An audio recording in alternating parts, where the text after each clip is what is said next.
In the beginning, before the sun painted the sky with colors and before the rivers began their endless journeys to the sea, the earth was formless, empty, and silent. Darkness covered the deep.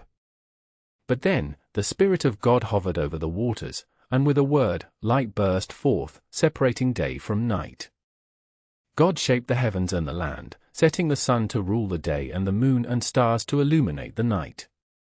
He spoke, and the earth sprouted with grass, laden trees, and fragrant flowers. The seas teemed with creatures large and small, the skies filled with wings, and every animal found a place upon the land. The world was good, complete in its beauty, but the greatest creation was yet to come. On the sixth day, God knelt upon the newly formed earth and gathered dust from the ground. From this humble beginning, he shaped to form a man, unique among all creation.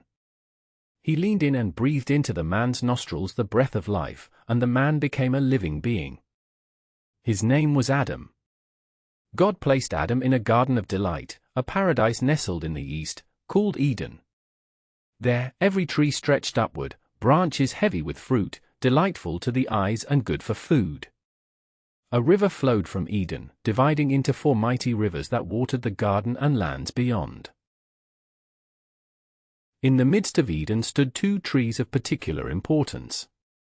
One was the tree of life, its branches promising unending days. The other was the tree of the knowledge of good and evil, mysterious and forbidden.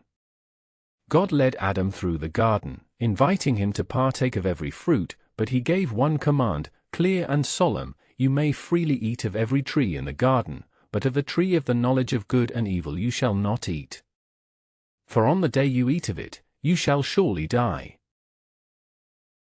God watched Adam tend the garden, naming creatures, lion and lamb, eagle and antelope, each passing before him and receiving its name. Yet, among all the beasts and birds, there was not found a companion fit for Adam. Watching the man in his solitude, the Lord said, "It is not good for the man to be alone. I will make a helper suitable for him." So, God caused a deep sleep to fall upon Adam. While he slumbered, God gently took one of Adam's ribs and closed the flesh beneath it. From this rib, he fashioned a woman, intricate and beautiful, a perfect counterpart to Adam. When Adam awakened and saw her, his heart overflowed with joy and wonder. "This is now bone of my bones and flesh of my flesh," he exclaimed. "She shall be called a woman, for she was taken out of man." And so, the 2 became partners, companions, one flesh, dwelling together in innocence and peace. They felt no shame, for there was nothing hidden between them. Days in Eden shimmered with peace. Adam and Eve worked side by side, tending the garden, exploring its wonders, and walking with God in the cool of the evening. Everywhere they turned, beauty greeted them, flowers radiant with color, animals at play, fruits ready for harvest. The world was theirs, to enjoy and nurture, provided they remembered the one boundary set before them. Among the creatures of Eden was a serpent, the shrewdest of all the animals God had made. One day, as Eve wandered among the trees, the serpent approached, its voice soft and cunning. "Did God really say you shall not eat of any tree in the garden?" it questioned. Eve replied without hesitation, "We may eat fruit from the trees in the garden, but about the fruit of the tree that is in the midst of the garden, God has said, you shall not eat it, nor shall you touch it, lest you die."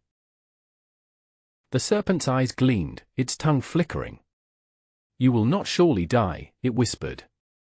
"For God knows that in the day you eat of it, your eyes will be opened, and you will be like God, knowing good and evil."